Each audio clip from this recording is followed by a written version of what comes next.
"I need a son, you need a home," the Duke said to a homeless pregnant widow. Then one secret changed everything. The bells of St. Aldwyn's Church tolled through the winter dusk with a mournful dignity that seemed determined to remind every soul in attendance that grief, like snow, settled upon rich and poor alike. Yet as the final notes faded into the gray sky above the village, it became painfully clear that sorrow was not shared equally. Some mourners returned to warm parlors and waiting hearths. One woman was left with nothing. Eleanor Hartwell stood alone beside the fresh grave of her husband, her gloved hands trembling against the swell of her pregnant belly. Snowflakes drifted into her dark curls and melted against cheeks already damp with tears. Around her, black-clad villagers exchanged whispers hidden behind lace handkerchiefs and lowered hats. Their eyes lingered upon her not with sympathy but with calculation, as though measuring how quickly misfortune could reduce a respectable woman to an object of pity. Only 3 months earlier, Eleanor had been known as a devoted wife whose greatest concern was whether the roses climbing her cottage wall would survive the spring frost. Now she was a widow carrying an unborn child into a world that showed little mercy toward women standing without a husband's protection. The rector offered a final blessing before retreating toward the church doors. The crowd followed him, eager to escape the cold. Eleanor remained rooted beside the grave. Beneath the snow rested Thomas Hartwell, a gentle schoolmaster whose laugh had once filled every corner of their modest home. Fever had taken him swiftly. Death had followed even more swiftly.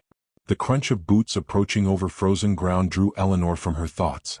A broad-shouldered man in an expensive wool coat stopped before her. Mr. Finch, the local creditor. His expression carried neither cruelty nor kindness. Only business. "Mrs. Hartwell," he said stiffly, "I regret that circumstances compel me to speak today." Eleanor knew what was coming before he continued.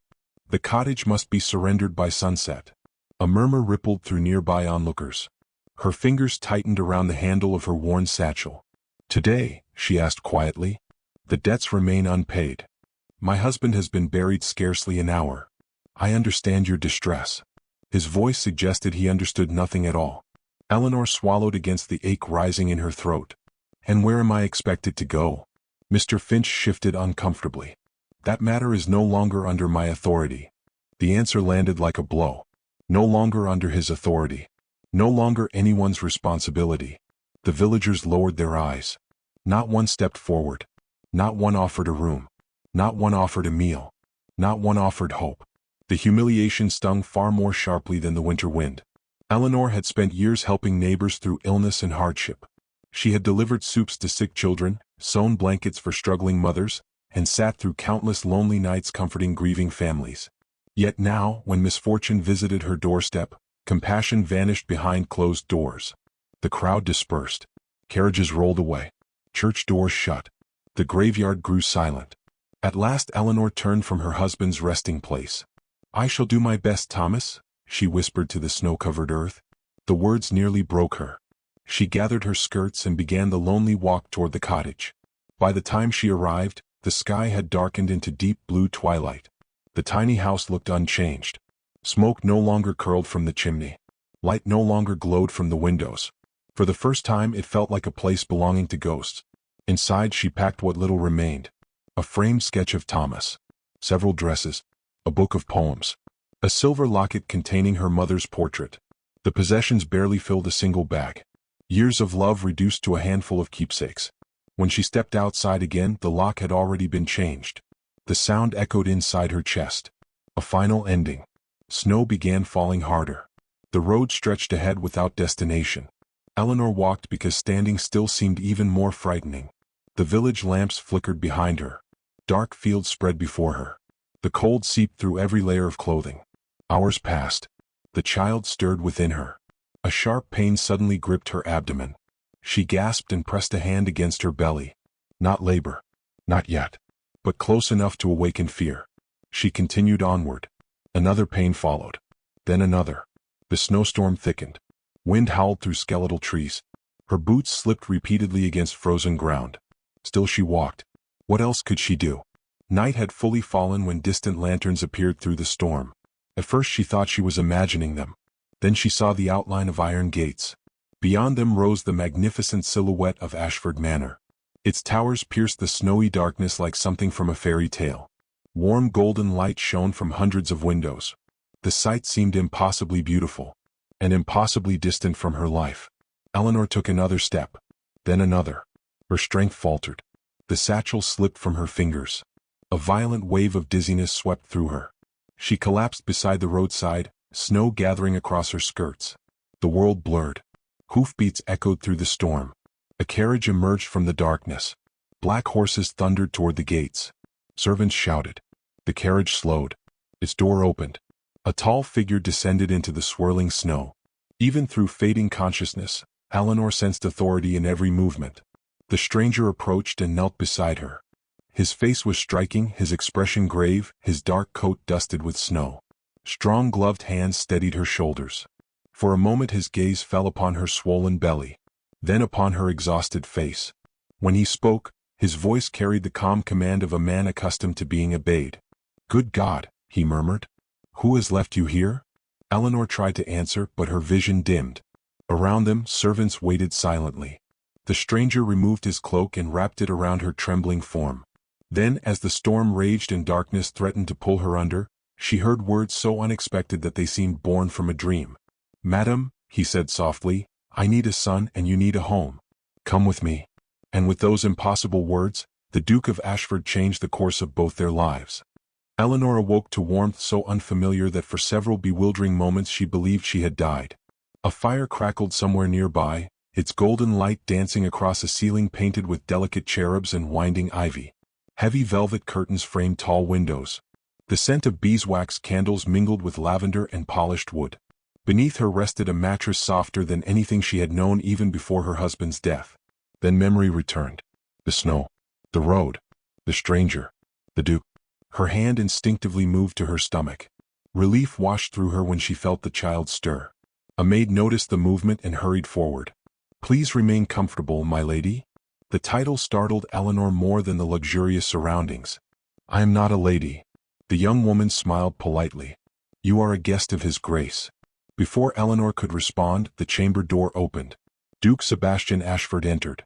Morning light spilled around him, outlining the broad frame of a man whose presence seemed to belong naturally among power and privilege. He wore a dark tailored coat, immaculate despite the winter weather beyond the windows. Yet there was nothing cold in his gaze as he approached her bedside. "You are awake." The simple statement carried unmistakable relief. Eleanor attempted to rise. "Your Grace, I fear I have imposed upon your kindness. You nearly froze to death." His voice remained calm. "I would hardly call saving a life an imposition." She lowered her eyes. No one had spoken to her with such consideration since Thomas died. For a brief moment, emotion threatened to overwhelm her. Sebastian seemed to recognize the struggle and change the subject. "The physician examined you." Instantly her attention sharpened. "The baby? Healthy." The single word loosened a knot of fear she had carried for months. "Thank God." A faint smile touched his lips. "Indeed." Silence settled between them. Outside, snow drifted past the tall windows. Inside, the fire crackled steadily. Finally Sebastian spoke. "I owe you an explanation." Eleanor remembered the strange promise she had heard before losing consciousness. His expression grew thoughtful. "My family has held Ashford Manor for generations. The estate, the title, and thousands of livelihoods depend upon its continuation." She listened carefully. "My father died believing that duty outweighed every personal desire. I spent my life attempting to prove him correct." His gaze shifted briefly toward the fire. "Yet I remain unmarried." Eleanor understood immediately. No heir. No heir. The words seemed heavier than they should have been. He clasped his hands behind his back. "My mother reminds me of that fact daily." Despite herself, Eleanor almost smiled. "Almost. What has this to do with me?" Sebastian met her eyes directly. "Everything." The answer stole her breath. He explained the proposal with the same measured dignity that characterized every movement he made.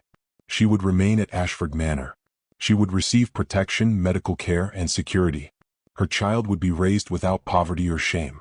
In exchange, society would believe she was under the Duke's personal protection and intended to become his wife. The arrangement would silence questions regarding the child while easing pressure upon the succession. Eleanor stared at him. The proposal sounded impossible. "And if I refuse?" "Then you leave with enough money to begin anew elsewhere." His tone remained gentle. "You will not be forced." The freedom of choice made the offer feel more sincere, not less. For the first time since Thomas's death, a future appeared before her that did not end in fear. Several days later she accepted. The news spread through the county like wildfire racing across dry fields. By week's end, every drawing room buzzed with speculation. Ladies whispered behind jeweled fans. Gentlemen exchanged knowing smiles over brandy. The scandal grew larger with every retelling. Some claimed the Duke had secretly fathered the child. Others insisted Eleanor was an opportunist who had trapped a nobleman. The truth interested no one. One snowy evening, Sebastian escorted Eleanor into the manor's grand dining room. Crystal chandeliers shimmered overhead. Silver gleamed beneath candlelight. At the far end of the table sat the Dowager Duchess. Lady Beatrice Ashford possessed the sort of beauty that age had refined rather than diminished. Her posture remained flawless. Her gaze remained formidable.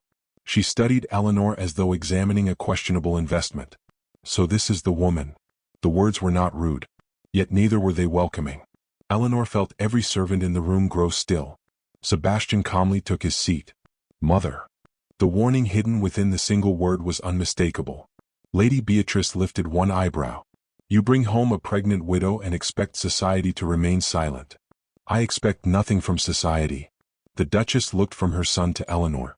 That has always been your weakness. Dinner proceeded beneath a veil of tension. Every glance felt measured. Every word felt significant.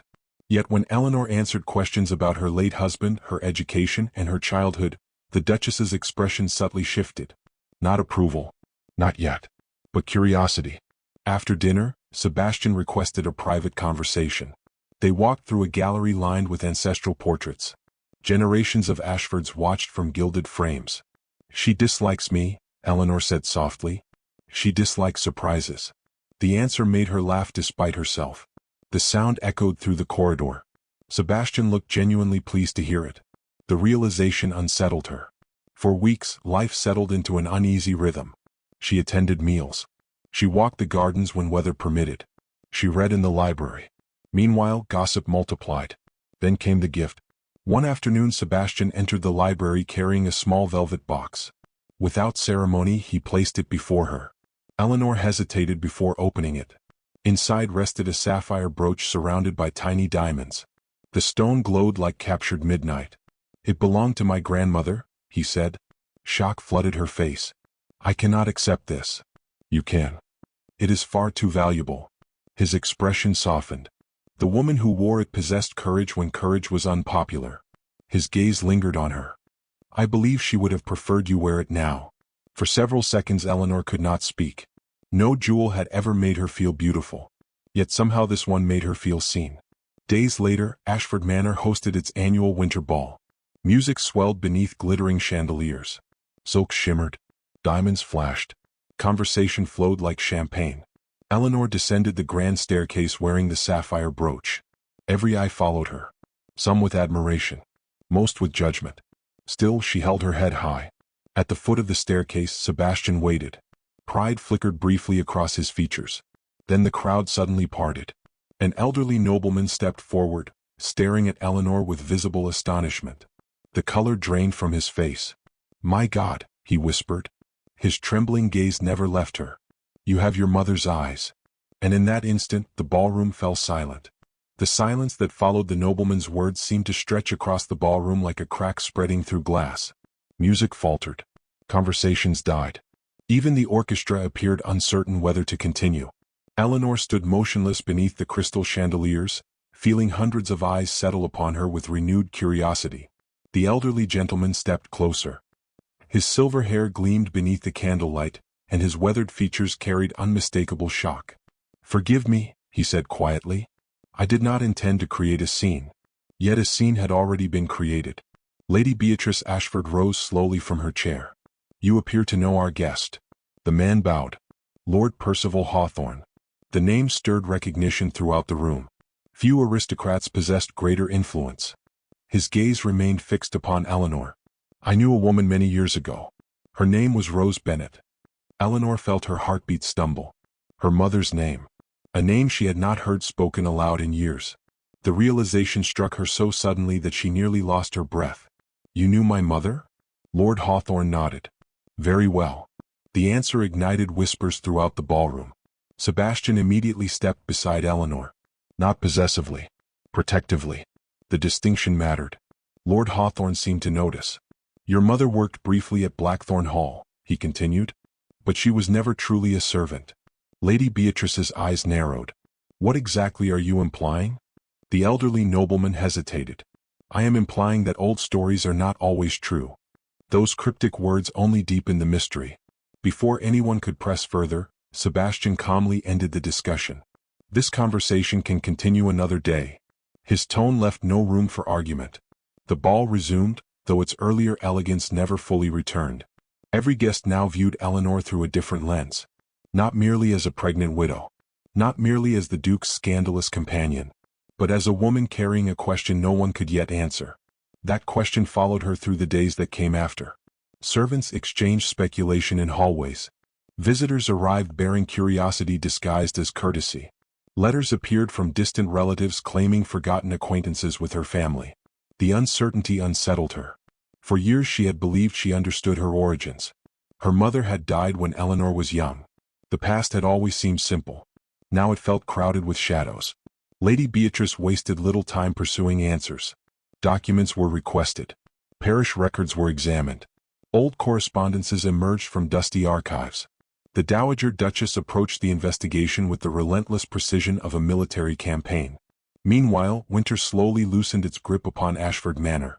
Snow lingered across the grounds, but signs of spring appeared beneath the frost. And as the season changed, so did something between Eleanor and Sebastian. Their conversations grew longer. Their silences grew easier.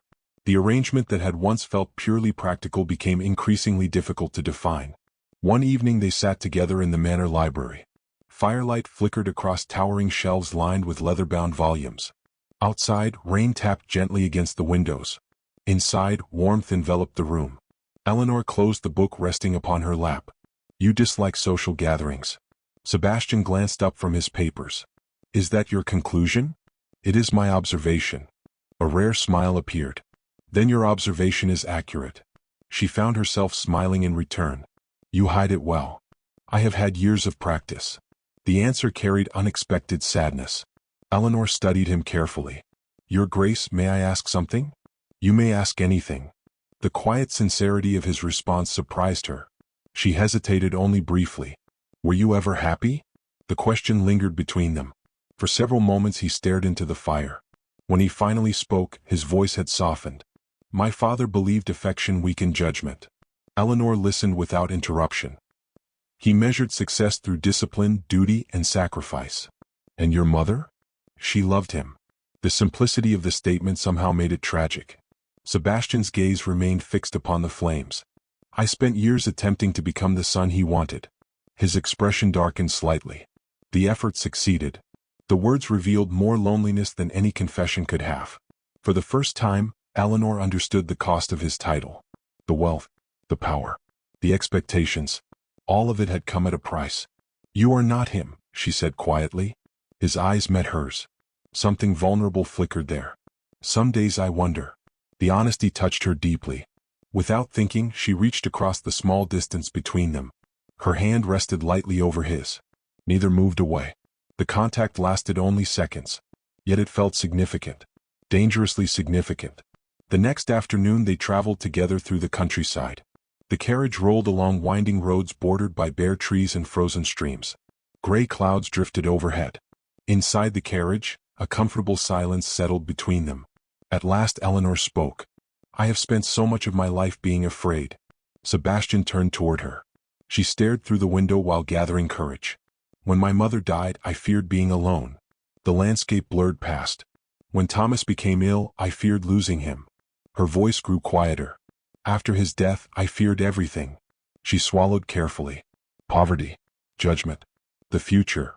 The admission felt strangely liberating. Sebastian listened without interruption. You survived all of it. She laughed softly. Survival and courage are not the same thing. No. His gaze never left her. They are not. The carriage continued onward. A long moment passed. Then Sebastian spoke. When I found you in the snow, I believed I was solving a problem. Eleanor looked at him. The confession surprised her. His expression carried no trace of his usual reserve. I thought I was offering shelter. The carriage wheels rattled against stone. His voice lowered. Instead, you reminded me what kindness looks like. The words struck her with unexpected force. Emotion tightened her throat. Neither seemed capable of looking away. The air between them felt charged with everything neither dared name. Then the carriage reached the rose garden. Sebastian helped her descend. The garden appeared neglected. Winter had stripped it bare. Dead branches twisted above frozen soil. Yet beneath the decay lingered traces of former beauty. My mother abandoned this place years ago, he said. Eleanor wandered slowly among the dormant roses. It must once have been magnificent. It could be again. She turned toward him. His gaze held unusual warmth. I would like you to have it. Shock crossed her face. The garden? It belongs to no one now. His smile deepened slightly.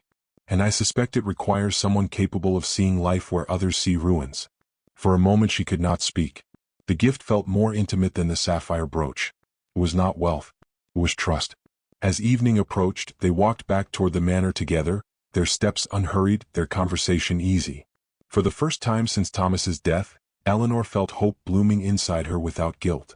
For the first time in years, Sebastian felt less alone. Neither realized how fragile that peace truly was. The illusion shattered after sunset. A messenger arrived through driving rain, carrying sealed documents and urgent correspondence. Sebastian broke the wax seal. His expression changed instantly. The color drained from Eleanor's face as he handed her the papers. At the top stood a sworn statement from a man claiming intimate knowledge of her late husband's final months. And beneath it appeared a sentence capable of destroying everything they had built. The child she carried, the statement alleged, could not possibly be Thomas Hartwell's. The accusation struck Ashford Manor like lightning striking a centuries-old oak. For several terrible seconds, Eleanor could not breathe. The document trembled in her hands as she reread the sentence, hoping the words might somehow change. They did not. The child she carried could not possibly be Thomas Hartwell's. The claim was absurd, cruel, impossible. Yet she understood immediately why it was dangerous. Truth mattered far less than scandal. Rumors required no evidence to spread. They required only curiosity. Sebastian stood beside the library fireplace, his expression unreadable. The messenger had already departed, leaving silence in his wake. At last Eleanor found her voice. You do not believe this? It was not a question. Sebastian answered immediately. No. The certainty in his response nearly brought tears to her eyes. But others will. His jaw tightened. Then they will be wrong. The simplicity of his loyalty made her heart ache. For months she had lived beneath society's judgment. Every whisper had carried the assumption that she was dishonest, opportunistic, or morally suspect. Now another lie threatened to consume what little dignity she had rebuilt. Lady Beatrice entered moments later, summoned by the disturbance. She read the accusation carefully. Unlike before, when she had viewed Eleanor with skepticism, her reaction was noticeably different. This was planned. Her tone was cold and analytical. Sebastian nodded. Agreed. The Duchess placed the document upon the desk. Someone wishes to destroy her reputation. Eleanor looked between them. Why? The answer came from Sebastian. Because attacking you is the easiest way to attack me. The realization settled heavily upon the room. For the first time, Eleanor fully understood that she had become more than a guest at Ashford Manor. She had become a weakness in the Duke's armor. And someone intended to exploit it. The following days unfolded like the opening moves of a war. Investigators were hired. Old records were examined. Witnesses were questioned. The accusation quickly led toward a single name. Lord Reginald Blackmore. A powerful landowner whose ambitions had long exceeded his influence. For years he had coveted portions of Ashford territory. When diplomacy failed, he turned to manipulation. The scandal surrounding Eleanor offered him a perfect opportunity. If the Duke's judgment could be publicly discredited, political allies would begin to disappear. Investments would weaken. Influence would erode. The attack was strategic rather than personal. Unfortunately for Lord Blackmore, he underestimated the people he opposed. The deeper the investigation reached, the stranger Eleanor's history became. One rainy afternoon, Lady Beatrice arrived carrying a leather-bound case recovered from an old estate archive. Dust coated its surface. Its brass clasp had tarnished with age. Inside rested letters tied together with faded blue ribbon. The handwriting belonged to Eleanor's mother, Rose Bennet. Eleanor's hands trembled as she unfolded the first page. The letters revealed a hidden past no one had imagined. Rose had not been a servant. She had been the daughter of Earl William Fairmont, a legitimate daughter, a recognized daughter, and, according to the documents, the rightful heir to a substantial inheritance. Shock rippled through the room. For years Eleanor had believed herself descended from ordinary people. Instead, she discovered that her mother's identity had been deliberately concealed. Further evidence emerged over the following week. Financial records vanished shortly after the Earl's death. Property transfers contained forged signatures. Witness statements disappeared. A conspiracy slowly emerged from beneath decades of silence. Someone had stolen Rose Fairmont's inheritance and erased her existence from official history. That someone had been closely connected to Lord Blackmore's family. The revelation transformed everything. Eleanor was not merely defending her reputation. She was reclaiming a stolen legacy. The matter culminated during a gathering attended by some of the most influential figures in the county. The grand hall of Ashford Manor blazed with candlelight. Nobles filled every corner. Conversation buzzed with anticipation. Everyone knew a confrontation was coming. Lord Blackmore arrived with visible confidence. Tall and elegant, he wore arrogance as comfortably as his tailored coat. He expected victory. Instead, he walked into disaster. One by one, documents were presented. Letters, witness testimonies, property records. Each piece of evidence tightened the noose around his carefully constructed narrative. Murmurs swept through the crowd. Expressions shifted from curiosity to disbelief, then to outrage. Lord Blackmore attempted denial. The evidence crushed it. He attempted deflection. The facts overwhelmed it. At last, silence settled over the hall. The truth stood exposed. The accusations against Eleanor were fraudulent. The statement concerning her child had been fabricated. The conspiracy against her family had been real. And Lord Blackmore's involvement was undeniable. For the first time since entering society's spotlight, Eleanor felt the crushing weight of public shame lift from her shoulders. The room that had once judged her now regarded her with admiration. Yet one final moment remained. Sebastian crossed the hall toward her. The crowd instinctively parted. Hundreds of eyes followed his every step. Eleanor's pulse quickened. He stopped before her. Neither spoke immediately. Words suddenly felt inadequate. The months between them flashed through her mind. The snowy roadside. The bargain. The gossip.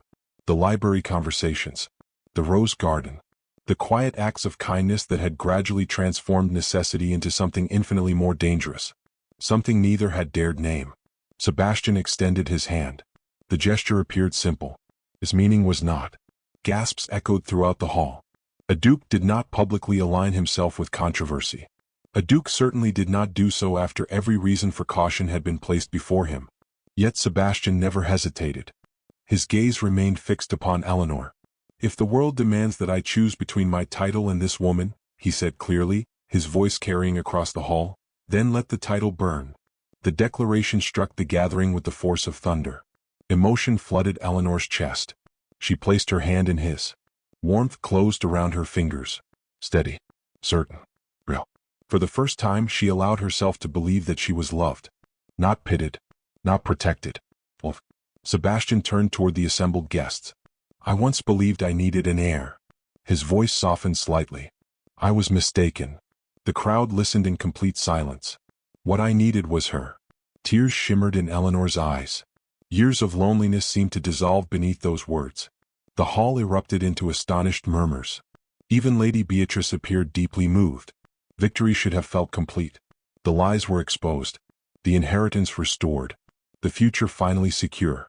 Then a sharp pain seized Eleanor's abdomen. Her breath caught instantly. Another followed seconds later. Stronger. More urgent. Sebastian's expression changed at once. Concern replaced triumph. Eleanor pressed a trembling hand against her stomach. The realization dawned simultaneously upon both of them. The child was coming. And as a violent spring storm began rattling the manor windows, the newly reclaimed future they had fought so hard to protect suddenly hung in the balance once again. The storm arrived with a fury that seemed determined to challenge every happiness earned within Ashford Manor. Rain lashed against towering windows. Thunder rolled across the countryside like distant cannon fire. The spring sky, which only hours earlier had glowed with promise, had transformed into a battlefield of wind and darkness. Inside the manor, celebration vanished instantly. Servants rushed through corridors. Doctors were summoned. Candles flickered beneath drafts that slipped beneath ancient doors.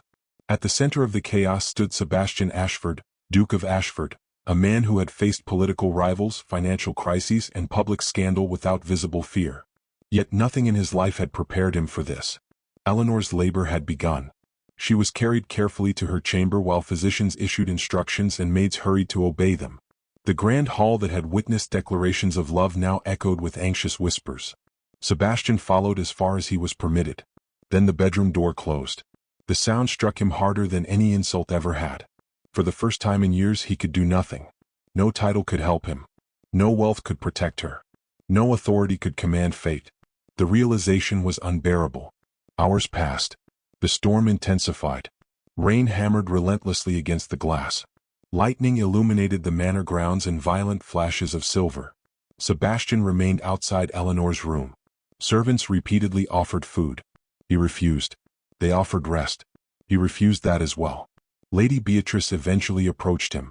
The Dowager Duchess carried herself with the same dignity she always possessed, yet concern softened her normally formidable expression. "You have not moved." Sebastian stared at the closed door. "I cannot." The honesty surprised even him. His mother studied him quietly. "You love her." It was not a question. For years he would have denied such a statement. Duty had always come first. Responsibility had always come first. Love had belonged to other people. Yet now denial felt impossible. "Yes." The word emerged almost as a whisper. Lady Beatrice's eyes glistened unexpectedly. For a moment she looked less like a duchess and more like a mother watching her son become the man she had always hoped he would be. "I believe your father loved me once," she said softly. Sebastian looked at her. She rarely spoke of the past. He simply forgot how to show it. A sad smile touched her lips. "You did not." Those words settled deeply within him. The years of pressure. The endless demands for an heir. The expectations surrounding the title. Suddenly they seemed insignificant compared to the woman fighting for her life behind that door. The truth arrived with startling clarity. He had never truly wanted an heir. He had wanted purpose. He had wanted connection. He had wanted someone who saw the man beneath the title. He had found all of that in Eleanor. Thunder shook the manor. A cry echoed faintly from within the chamber. Sebastian's face drained of color. Instinct propelled him toward the door. The physician emerged before he could enter. The older man's expression was grave. Fear struck like ice through Sebastian's veins. "Tell me." The physician hesitated. "The labor is difficult." The words landed heavily.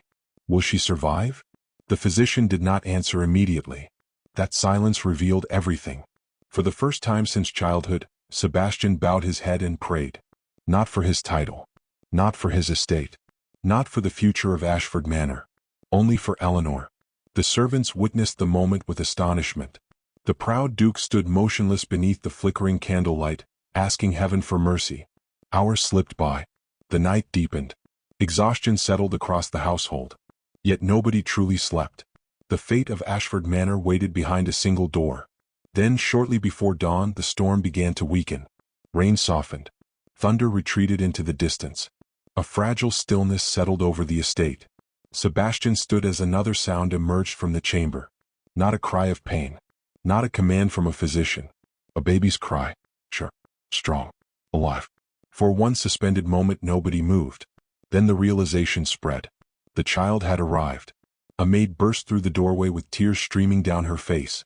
Her smile said everything. Relief struck Sebastian so powerfully that he nearly lost his balance.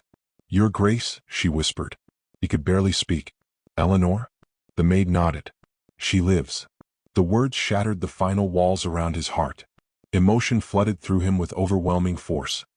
He closed his eyes briefly before entering the room. Morning light filtered softly through the curtains. The storm clouds were beginning to part. The physicians quietly withdrew. The chamber felt peaceful after the long night. Eleanor rested against white pillows, exhausted but radiant. In her arms rested a tiny bundle wrapped in blankets. Their son. For several seconds Sebastian could only stare. The child opened sleepy eyes and released a small, indignant sound. A laugh escaped him unexpectedly. Eleanor smiled. The sight nearly undid him. He crossed the room and knelt beside the bed. Neither spoke immediately. Words seemed inadequate. Months earlier he had found her alone in the snow, abandoned by the world. Now she held the future of his family in her arms. And she had become the center of his own future as well. Carefully she placed the child into his arms. The Duke, who commanded estates and influenced Parliament, suddenly looked terrified. Eleanor laughed softly. "You have faced worse challenges." "I am not convinced." The child wrapped tiny fingers around one of his. Something profound shifted inside him. The moment felt larger than inheritance, larger than legacy, larger than history itself. It felt like home. News spread rapidly through the county. By afternoon, church bells rang in celebration. Visitors arrived bearing flowers and congratulations. The scandal that had once surrounded Eleanor disappeared beneath admiration. Official announcements soon followed. The investigation into her family history concluded. The evidence proved undeniable. Rose Fairmont had indeed been the rightful daughter of Earl William Fairmont. The stolen inheritance was restored. Eleanor's noble lineage received formal recognition. The woman once mocked as a homeless widow now stood acknowledged as a lady by birth and character alike. Yet the greatest transformation occurred within Ashford Manor itself. Lady Beatrice visited Eleanor daily. Their relationship, once strained by suspicion, gradually softened into genuine affection. The Dowager Duchess even resumed work in the Rose Garden. Together she and Eleanor nurtured new life from old roots. Weeks passed. Spring unfolded across the estate in glorious color. The garden Sebastian had gifted Eleanor burst into bloom. Thousands of roses opened beneath warm sunlight. Fragrance drifted through the air. Where winter had once ruled, beauty flourished. At the season's height, Ashford Manor hosted a grand celebration. Guests traveled from across the country. Musicians performed among flower-lined pathways. Children laughed beneath flowering trees. The estate felt alive in a way it never had before. As evening approached, Sebastian stood before the assembled crowd. Eleanor remained beside him holding their son. Golden sunlight bathed the garden. The roses glowed like living rubies and pearls. Guests fell silent. The Duke looked toward Eleanor first. Only then did he address everyone else. "There was a time when I believed my greatest responsibility was securing an heir." His voice carried clearly through the garden. The audience listened attentively. "I believed duty alone could sustain a life." He glanced toward the child, then back to Eleanor. "I was wrong." Emotion warmed his features. "I once thought I needed a son." His gaze never left hers. "Instead, fate gave me a family." The words touched every heart present. Tears shimmered in Eleanor's eyes. Years of hardship. Years of loneliness. Years of being overlooked and underestimated. All of it had led here. The widow abandoned in the snow had become the heart of Ashford Manor. The child once threatened by scandal had become the heir of spring.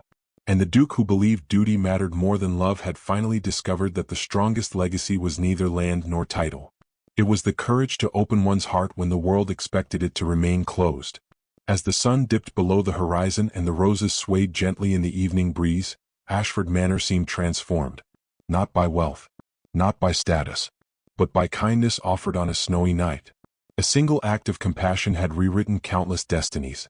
And in the years that followed, whenever visitors admired the blooming gardens of Ashford Manor, they were reminded of a simple truth. Sometimes the greatest titles are not inherited. They are earned by love.